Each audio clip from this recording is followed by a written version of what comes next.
Assalamualaikum warahmatullahi wabarakatuh. Saya Stiana Chandrarini dengan NIM 3150230010. Di sini saya akan menjelaskan isi dari modul ajar Al-Quran Hadis yang sudah saya buat kemarin sebagai tugas pertemuan terakhir dan kali ini membuat video guna untuk tugas UAS, desain perencanaan pembelajaran yang diampu oleh Bapak Muflihin. Nah, dalam modul ajar Al-Quran Hadis ini, tentunya di dalamnya ada identitas modul terlebih dahulu yang menjelaskan terkait modul modul yang akan dibuat acuan dalam pembelajaran. Tentunya ada nama penyusun, ada institusinya atau lembaganya, terus ada mata pelajaran Al-Quran Hadis, terus elemennya yaitu di sini tajwid, terus ada fasenya fase B, kelas 3 buat kelas 3, terus bab yang akan dibahas dalam modul ajar ini itu eh, hukum nun sukun dan tanwin. Kemudian ada alokasi waktu. Alokasi waktunya, alokasi waktu itu 2 pertemuan. Di dalam modul ini membahas tentang terkait 2 pertemuan nanti. Masing-masing setiap pertemuan itu ada 2 JP. Setiap JP ada 35 menit. Jadi dalam setiap pertemuan itu ada 70 menit. Begitu. Kemudian PPRA, P5 dan PPRA yang digunakan adalah beriman, bertakwa kepada Tuhan Yang Maha Esa, dan berakhlak mulia. Terus kemudian ada bernalar kritis, gotong royong, mandiri, dan kreatif. Kemudian ada identifikasi murid. Nah, dalam hal ini dapat diperoleh pengetahuan awal bahwa peserta didik itu sudah mengenal huruf-huruf hijaiyah dan mampu membaca Al-Quran dengan sederhana. Namun, pemahaman mereka itu terkait hukum tajwid, khususnya hukum nun sukun dan tanwin, masih sangat dasar dan mereka belum secara pemahamannya itu belum mendalam, belum benar-benar paham terkait hukum nun sukun dan tanwin. Kemudian minat daripada peserta didik di usia ini cenderung menyukai kegiatan belajar yang melibatkan demonstrasi langsung, penjelasan langsung, terus kemudian ada permainan identifikasi atau nanti eh, dalam diskusi berkelompok gitu yang tentunya di dalamnya itu aktif dan interaktif. Kemudian ada kebutuhan belajar, peserta didik membutuhkan bimbingan untuk mengenal, membedakan, dan mempraktikkan 4 hukum nun sukun dan tanwin, yaitu ada idhar, ikhfa, idgham, dan iklab dalam ayat-ayat Al-Quran yang mereka sudah baca, serta memahami pentingnya tajwid sebagai bentuk penghormatan kepada firman Allah, sebagai bentuk eh, hukum hukum yang wajib dilakukan dalam membaca Al-Quran tentunya. Kemudian ada materi pelajaran. Materi pelajaran ini menjelaskan terkait apa saja yang akan diajarkan diberikan kepada peserta didik, yaitu ada pengertian non sukun dan tanwin, yaitu memahami definisinya. Kemudian ada macam-macam hukum nun sukun dan tanwin, ada berapa, kemudian mereka mengenal dan membedakan 4 hukum itu. Kemudian ada praktik membaca. Nah, dalam praktik ini eh, bisa peserta didik bisa mengidentifikasi dan mempraktikkan sendiri eh, pelajaran materi-materi yang sudah diajarkan. Nah, begitu. Kemudian ada dimensi profil lulusan yang diintegrasikan dalam KPC. Nah, KBC ini bukan mengganti sebagai bukan pengganti kurikulum, tetapi nilai nilai tambahan yang ditambahkan, nilai tambahan yang ditambahkan pada kurikulum yang sudah ada, yaitu kurikulum Merdeka. Nah, dimensinya apa aja? Ada 5 ya. Satu, ada keimanan dan ketakwaan, di mana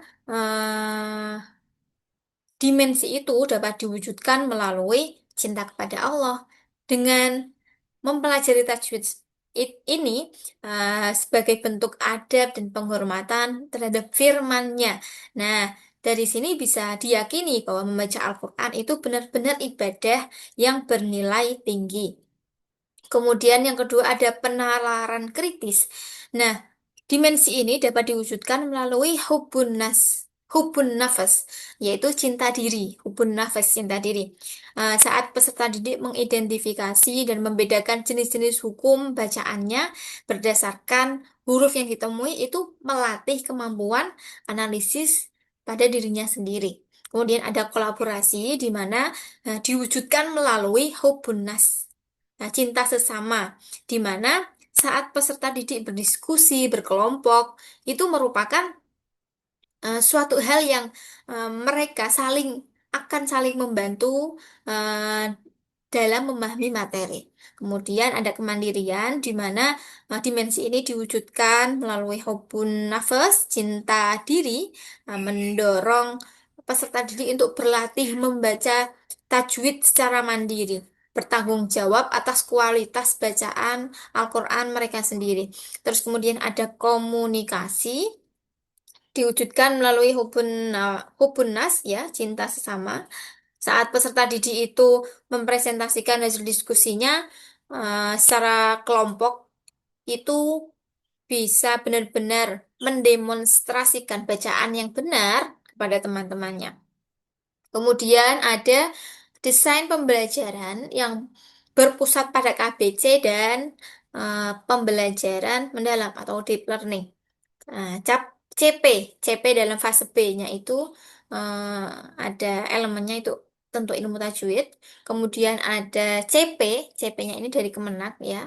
Ini ada tulisannya sumber CP Al-Quran Hadis fase B ini dari Kemenak RI. Nah, di mana isinya yaitu peserta didik mampu menerapkan hukum bacaan qalqalah, matobi'i, idhar, ikhfa, idgham bi gunnah, idgham bila gunnah, dan iklab agar terbiasa membaca Al-Quran dengan baik dan benar sebagai prasyarat membaca Al-Quran secara fasih. Nah, CP ini sudah ada, sudah diberikan dari Kemenak, dari pusat gitu kan. Nah, kemudian seorang guru menurunkan menjadi TP. TP-nya apa saja dalam modul ini? Yaitu ada peserta didik mampu menjelaskan pengertian non sukun dan tanwin. Kemudian ada peserta didik mampu menyebutkan macam-macam daripada hukum non sukun dan tanwin beserta huruf-hurufnya. Kemudian peserta didik mampu mengidentifikasi hukum bacaan nun sukun dan tanwin dalam contoh ayat Al-Quran. Kemudian terakhir ada peserta didik mampu mempraktikkan bacaan nun sukun dan tanwin dengan benar sesuai hukum tajwid. Nah, kemudian ada lintas disiplin ilmu. Ini ada akidah halak, di mana menghayati adab membaca Al-Quran sebagai bentuk ketakwaan. Nah, bahasa Arab itu mengenal karakteristik bunyi huruf hijaiyah dan sifat-sifatnya, yaitu terakhir ada seni budaya, di mana dalam membaca Al-Quran melantunkan ayat itu dengan tartil dan indah, begitu. Kemudian selanjutnya ada praktik pedagogis. Nah, ini ada prinsip deep learning, yaitu ada prinsip berkesadaran, ada prinsip bermakna, terus ada prinsip menggembirakan, di mana prinsip ini di, dilakukan atau di, ya, dilakukan dalam pembelajaran, dimasukkan dalam pembelajaran. Nah, prinsip berkesadaran ini diwujudkan melalui pendekatan reflektif KBC dengan mengajak peserta didik merenungkan mengapa tajwid penting, begitu. Terus bagaimana pengaruhnya dalam beribadah. Nah, kalau prinsip bermakna diwujudkan melalui pendekatan integratif KBC, di mana setiap hukum bacaan itu dihubungkan dengan contoh nyata atau kontekstual adanya kegiatan sehari-hari. Terus kemudian ada prinsip menggembirakan di mana eh, prinsip ini dapat diwujudkan melalui pendekatan kolaboratif dan humanistik KBC. Ya, dengan menggunakan permainan identifikasi, terus demonstrasi berpasangan, nanti eh, silang menyilang itu mencari yang benar dan salah, dan diskusi kelompok dalam suasana yang hangat. Kemudian ada mitra dalam pembelajaran, tentu ada orang tua, terus yang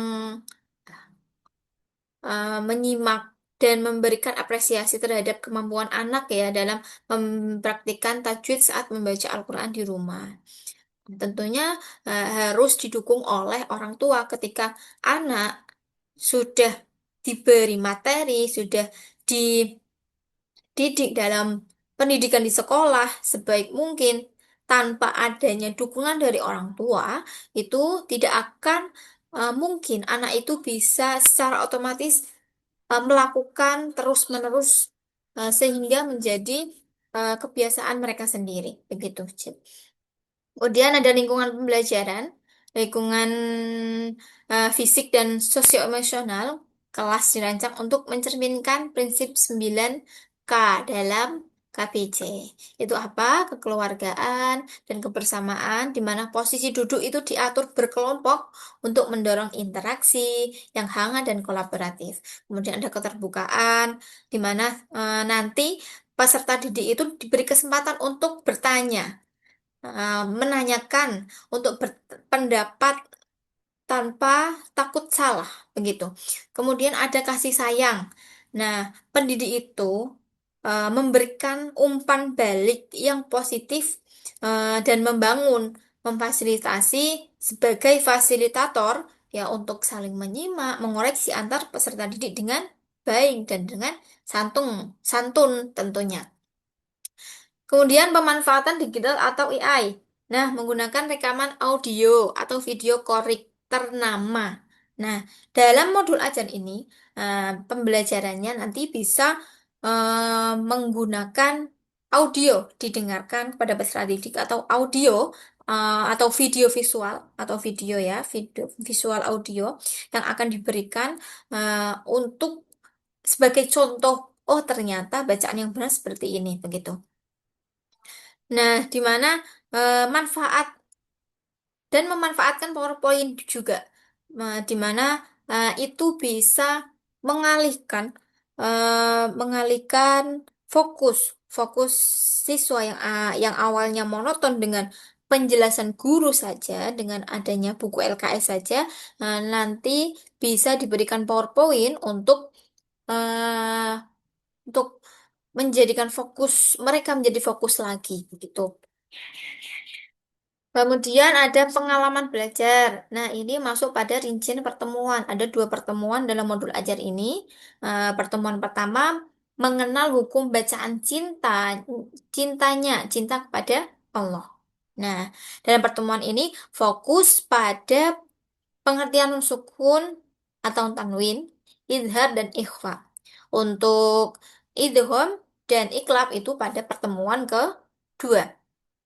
Nah, fokus pada KBC dari pertemuan yaitu hubullah, mencintai Allah dengan membaca firman-Nya secara benar dan indah sebagai bentuk penghormatan tertinggi. Nah, kegiatan awalnya dalam modul ini itu juga menjelaskan terkait kegiatan-kegiatan yang akan diberikan, yang akan diajarkan ketika pembelajaran. Gitu. Kegiatan awalnya ada berbagai hal, yaitu 10 menit ya. Tentunya ada membuka pelajaran dengan salam, doa, bersama dan presensi. Kemudian ada persepsi, guru bertanya terkait eh, apakah mereka itu pernah mendengar pelajaran ini atau pernah melakukan terkait hukum nun, sukun dan tanwin, atau pernah dengar yang namanya ilmu tajwid, begitu. Kemudian guru juga menyampaikan tujuan dan manfaat pembelajaran. Dengan adanya belajar tajwid itu, kita bisa membaca Al-Quran dengan benar dan lebih dicintai oleh Allah. Gitu. Terus ada pretest lisan. Seperti guru menanyakan apakah peserta didik itu mengenal istilah idhar begitu, ikhfa begitu. Nah, kemudian ada kegiatan inti di mana siklus pembelajaran itu berlangsung. Eh, Inti, isi daripada pembelajaran itu ada tahap-tahapnya. Ada tahap memahami atau observing, di mana kegiatannya itu guru menjelaskan pengertian nun sukun atau tanwin. Nah, kepada peserta didik itu menyimak terlebih dahulu eh, bacaan yang mengandung idhar dan ikhfa dalam tampilan PowerPoint dan Al-Quran gitu. Terus ada yang kedua mengeksplorasi questioning. Nah, guru mengajukan pertanyaan pemantik, mengapa cara kita membaca nun bisa berbeda-beda tergantung huruf setelahnya gitu.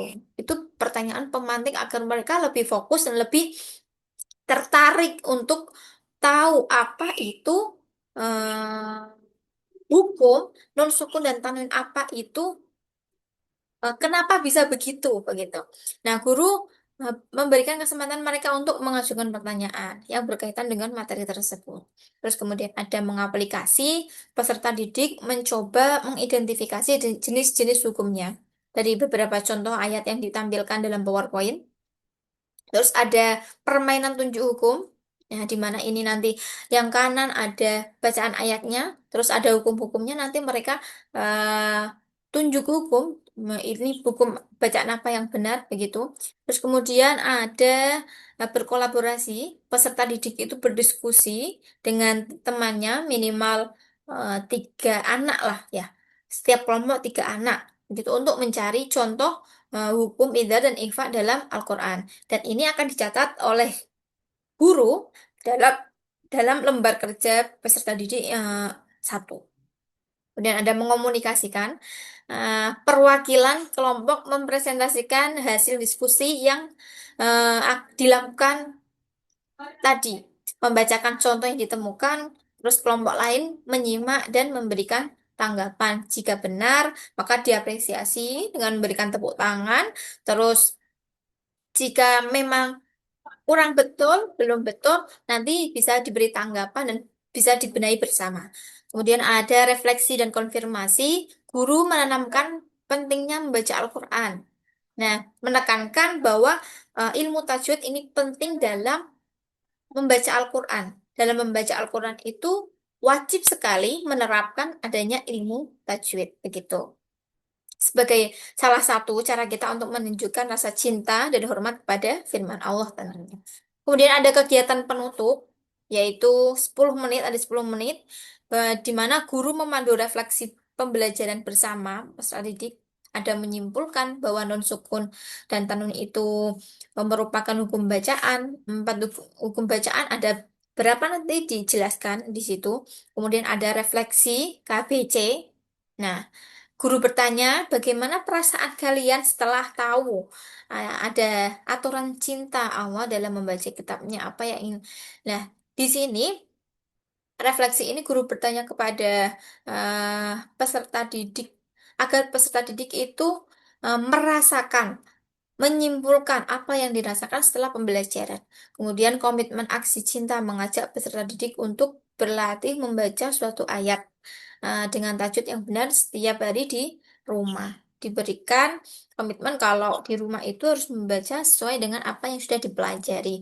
Kemudian guru menyampaikan bahwa pertemuan berikutnya akan membahas 2 hukum bacaan lainnya, yaitu idgham dan iklab sebagai persiapan untuk pertemuan depan. Kemudian ada doa penutup dan salam. Nah, kemudian dalam pertemuan kedua itu sama seperti di pertemuan pertama, ada kegiatan awal, kegiatan inti, dan kegiatan penutup.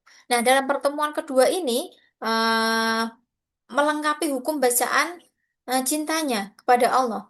Nah, apa saja hukumnya adalah idgham, iklab, dan evaluasi. Nah, nanti ada evaluasi. Nah, kegiatan awalnya sama. Nah, yang membedakan adalah pembahasan yang akan kita bahas dalam pertemuan kedua. Pertemuan kedua kita akan bahas idgham dan iklab saja serta evaluasi. Kemudian ada kegiatan inti, itu isinya sama, yaitu 50 menit waktunya, dan itu membahas ada observing, mengulas kemarin idhar dan ikhfa dan menambahkan terkait idgham dan iklab. Kemudian ada mengeksplorasi. Guru mengajukan pertanyaan pemantik untuk mereka lebih kepo, lebih meningkatkan rasa ingin tahu peserta didik terkait pelajaran yang akan dipelajari itu. Dan ada mengaplikasi di mana peserta didik itu mencoba untuk mengidentifikasi jenis hukum bacaan yang sudah dipelajari. Kemudian ada berkolaborasi yang akan dicatat di LKPD 2, di mana peserta didik itu berdiskusi dalam kelompok kecil mencari contoh-contoh yang ada di Al-Quran atau juz amma ya. Terus mengomunikasikan perwakilan kelompok, mempresentasikan hasil diskusi, kemudian ada refleksi tentunya yang akan dijelaskan, akan dipimpin oleh guru, di mana dalam keempat hukum bacaan itu eh, ada nilai pentingnya, di mana dengan menguasai hukum-hukum non sukun dan tanwin itu eh, kita semakin sempurna sebagai wujud cinta kepada Allah. Kita pada firman Allah di mana akan melakukan asesmen sumatif singkat lisan atau tulisan untuk mengukur pemahaman akhirnya. Itu sebagai evaluasi. Kemudian ada kegiatan penutup, waktunya 10 menit. Eh, ada refleksi seperti pertemuan pertama, ada pertanyaan, refleksi, terus ada komitmen di mana guru mengajak peserta didik untuk terus berlatih membaca Al-Quran dengan tajwid yang benar dalam setiap hari, serta saling mengingatkan dengan teman dan keluarga di rumah sebagai wujud hubun nafas dan hubun nas. Kemudian ada doa penutup dan salam. Nah, dalam modul ajar ini juga dicantumkan materi pembelajaran. Materi pembelajaran apa? Apa saja yang akan diberikan untuk pertemuan yang akan datang? Pertemuan dalam pembelajaran berlangsung. Oke, dalam modul ajar ini materinya yaitu hukum nun sukun dan tanwin. Menjelaskan terkait pengertian hukum nun sukun dan tanwin. Kemudian ada menjelaskan 4 hukum bacaan nun sukun dan tanwin secara rinci, bagaimana secara bahasa dan secara istilah. Kemudian ada huruf-hurufnya dan juga ada contoh bacaannya. Ada pertama idhar, ikhfa, ada idgham dan iqlab. Kemudian dalam materi tersebut dapat diringkas. Dalam modul ini diberikan juga ringkasan materinya, yaitu dalam tabel seperti ini. Nah, bisa dilihat. Kemudian ada asesmen sebagai evaluasi daripada pembelajaran yang sudah dilakukan. Nah, asesmennya apa aja? Ada asesmen diagnostik. Pada awal pembelajaran itu diadakan asesmen di mana ada pertanyaan lisan singkat. Apakah kalian pernah mendengar istilah idhar atau idgham? Itu merupakan bentuk asesmen awal di mana guru bisa melihat, oh, anak ini sudah bisa atau belum dalam sudah mengenal atau belum terkait materi pembelajaran yang akan diajarkan nanti. Kemudian ada uh, meminta peserta didik membacakan satu ayat pendek untuk mengetahui mereka itu sudah bisa membaca dengan lancar atau belum. Nah, itu asesmen diagnostik. Kemudian ada asesmen formatif. Nah, asesmen ini dilakukan selama proses pembelajaran. Dalam observasi itu mengamati keaktifan peserta didik dalam diskusi, dalam permainan identifikasi, dalam kerja kelompok, apakah mereka itu benar-benar aktif, interaktif dalam diskusinya. Nah, menilai sikap kolaborasinya, kerjasamanya, sikap kesungguhannya dalam belajar, dalam rasa ingin tahunya itu dinilai. Kemudian, unjuk rasa menilai kemampuan mereka dalam mengidentifikasi dan melafalkan contoh hukum bacaan saat permainan atau presentasi kelompok.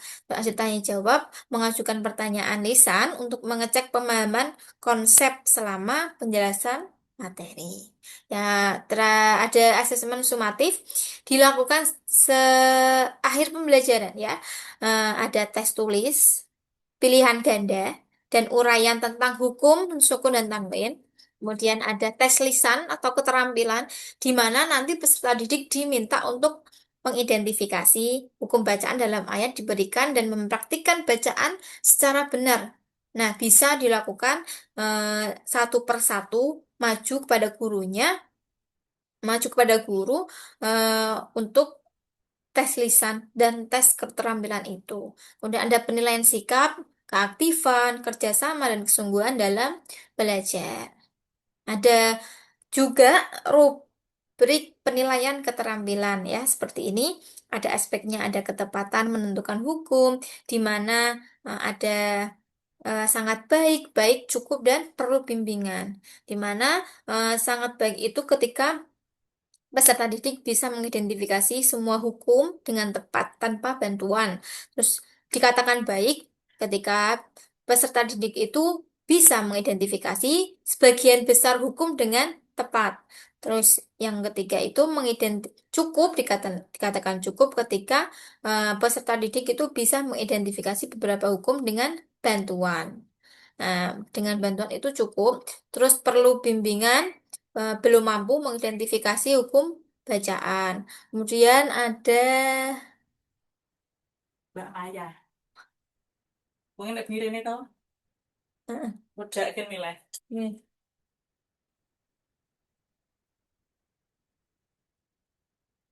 Kemudian ada ketepatan pelafalan. Nah, itu sama, nilainya bisa dinilai sangat baik, baik, cukup, dan perlu bimbingan. Ada kelancaran membaca, kepercayaan diri, ya, di mana itu bisa dinilai eh, dalam kategori-kategori yang sudah dituliskan dalam modul ajar ini. Kemudian ada soal evaluasi ya. Tadi ada evaluasi ini sebagai asesmen sumatif. Ya, sumatif. Ada pilihan ganda di mana ada soal, ada jawaban, dan ada pilihan gandanya. Di mana peserta didik itu akan memilih yang benar. Satu, memilih yang benar. Nah, dengan tujuan pengukuran di mana mengukur pemahaman konsep materinya, terus pemahaman dalam identifikasi, terus pemahaman dalam apa ya, mengetahui jenis-jenis hukum, jenis-jenis huruf itu. Dan ada soal uraian singkat ini ya. Jelaskan pengertian sukun dan nanti peserta didik bisa menjelaskan terkait nun sukun. Eh, Begitu. Kemudian ada 6 soal yang ada di soal uraian.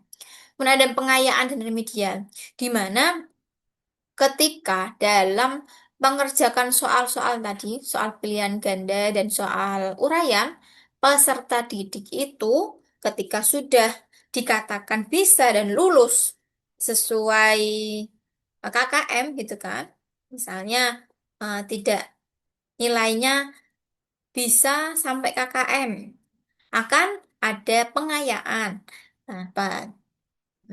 Pengayaan seperti nanti bagi peserta didik yang sudah menguasai materi, mereka dapat diajak untuk pembelajaran hukum tajwid lanjutan seperti hukum mim. Nah, terus ada mencari dan menandai hukum contoh hukum yang ada dalam Al-Quran, terus membuat kartu belajar bergambar tentang hukum-hukum tajwid untuk membantu teman belajar. Nah, kalau sudah bisa, sudah menguasai materi, ditambah lagi, ditambah pendalaman untuk biar lebih paham dalam skillnya, memahami keterampilannya dalam memahami materi tersebut. Begitu. Ketika anak itu masih membutuhkan bimbingan yang lebih, nah pendidik itu memberikan remedial, remedial di mana eh, peserta didik peserta didik itu akan belajar kembali, yaitu eh, belajar kembali bisa dengan bimbingan membaca Al-Quran, terus ada membimbing dengan media visual berupa tabel-tabel warna-warni itu ada, terus memberikan lembar kerja, menyediakan identifikasi hukum dan lain-lain begitu, terus menggunakan rekaman audio agar peserta didik itu dapat mendengarkan dan menirukan berulang kali secara mandiri. Itu tugas tambahannya. Nah, kemudian ini ada lampiran, glosarium, tajwid. Pengertiannya ini hukum nun sukun ini ifa idgham idgham biguna bila guna iklab. Sudah ada semua iklab. Terus kemudian ada bahan bacaan apa saja. Nah, buku siswa tentunya ada eh, dari Kemenak ya, kayak kayak LKS. Terus kemudian ada panduan implementasi kurikulum berbasis cinta. Itu buat guru. Naskah akademik pembelajaran mendalam, deep learning. Ada Al-Quran sama sebagai sumber contoh bacaannya. Media dan alat pembelajaran dalam modul ajar ini juga dicantumkan, dijelaskan terkait media dan alat pembelajaran yang akan digunakan dalam pembelajaran yang akan dilakukan gitu. Ada PowerPoint interaktif berisi penjelasan dan contoh pembacaan, ada spidol dan whiteboard untuk menulis contoh secara langsung. Lalu ada Al-Quran sama setiap peserta di membawa itu ya, juz amma. Terus ada lembar kerja peserta didik untuk kegiatan kelompok. Terus ada kartu hukum bacaan. Nah, untuk permainan itu disiapkan oleh guru atau tidak nanti dalam kelompok siswa bisa membuat sendiri. Kemudian ada rekaman audio di mana rekaman itu memberikan lantunan pelafalan yang tartil dan bisa ditiru oleh peserta didik. Kemudian ada lembar kerja peserta didik LKPD 1. Ya, dalam modul ajar ini dicantumkan LKPD yang akan digunakan seperti ini. Nah, mengenal nun sukun dan tanwin, hukum idhar dan ikhfa ini untuk pertemuan pertama. Di mana nanti ada tujuan pembelajaran dicantumkan, petunjuknya biar difahami oleh anak-anak. Kemudian ada kegiatannya, memahami konsep TP1. Terus ini kegiatan 2 ada permainan tunjuk hukum. Kemudian ada kegiatan 3 itu mencari contoh dalam Al-Quran. Ada kegiatan 4 yaitu praktik membaca. Dan ini dilakukan secara berkelompok, bukan mandiri. Nah, di sini ada refleksi diri. Saya memahami pengertian. Nah, ini semua ini diisi oleh peserta didik. Nah, kemudian ada LKPD 2 untuk pertemuan kedua yaitu idgham biuna dan bilaguna iklab. Nah, ini juga dilakukan secara berkelompok. Nah, ada tunjuk hukum juga sama seperti LKPD 1. Kemudian ada refleksi diri, peserta didik dan pendidik, di mana pertanyaan refleksi diberikan kepada peserta didik setelah pemateri ini diberikan selesai. Nah, pertanyaannya seperti apa yang membuatmu kagum tentang cara Allah mengatur bacaan kitabnya. Nah, mereka akan merasakan sendiri setelah pembelajaran itu selesai. Terus ada hukum bacaan mana yang ingin kamu kuasai lebih dahulu gitu. Nanti mereka ketika sudah mempelajari semua, sudah memahami, mereka bisa menjawab dengan perasaannya mereka sendiri. Ada bagian mana bagian mana dari pelajaran ini yang paling kamu sukai dan paling menantang. Nah, itu bisa diberikan. Terus ada pertanyaan reflektif untuk pendidik juga ada diberikan, dicantumkan dalam modul ajar ini. Nah, ada sejauh mana saya berhasil menciptakan suasana belajar dan berkesadaran, bermakna dan mengembirakan. Nah, tidak hanya untuk peserta didik, tapi pendidiknya juga. Nah, tidak melulu eh, pendidik itu harus bisa merefleksi apakah guru pendidik itu dalam melaksanakan dalam pembelajarannya itu sudah sesuai belum, sudah sesuai apa yang dia tuliskan, dia cantumkan, dia rencanakan dalam modul ajar yang dibuat begitu. Nah, apa perlu saya memperbaiki untuk pembelajaran berikutnya agar proses lebih mendalam dan berpusat pada peserta didik dan tentunya eh, menanamkan nilai-nilai rasa cinta dan rasa kasih sayang kepada Allah, kepada diri sendiri dan kepada sesama. Begitu. Sekian dari saya. Mohon kurang lebihnya mohon maaf. Wassalamualaikum warahmatullahi wabarakatuh.